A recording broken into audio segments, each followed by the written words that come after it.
Why do people create fears that hold them back from living the life that they are capable of living? See, to really understand this, you first have to understand fear. See, there are only two types of fears that actually come hardwired into the human circuitry, and they are the fear of loud noises and the fear of falling.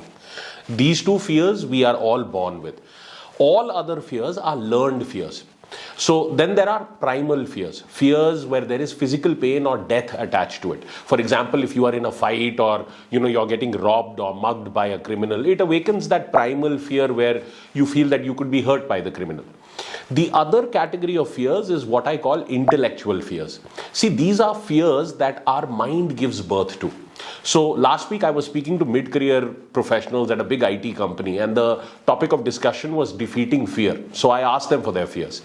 The audience, which was made up of mid to senior level IT folks, they were telling me about their fears: the fear of failure, the fear of rejection, fear of not getting the promotion, fear of running out of money, fear of staying stuck in one's career. These were all intellectual fears. So the definition of intellectual fears is these are the fears that our mind gives birth to. It is that perception of an imagined future event.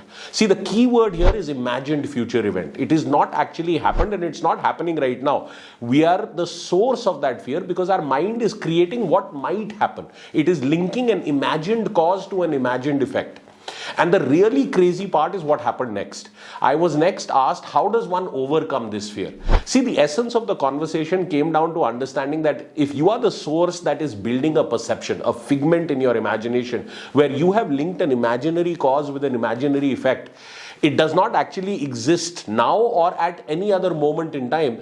The key to understanding how to overcome that is that you cannot overcome something that does not exist.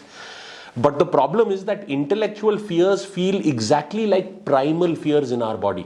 It brings up the same emotional response, like the sweaty palms, the stuttering speech, the butterflies in your stomach. So to overcome intellectual fears, you first have to categorize and label them.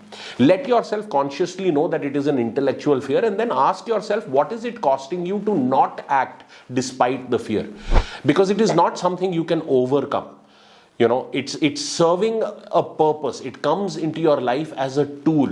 See, getting the promotion, getting the raise, building the second income, achieving the 1 crore in investments and savings, whatever your fear is holding you back from, it has to be worth it to you. And that is what it is awakening. Intellectual fears are a tool that help enable the life that you want to live instead of holding you back from the life that you want to live. The magic that you are looking for is in the work that you are avoiding.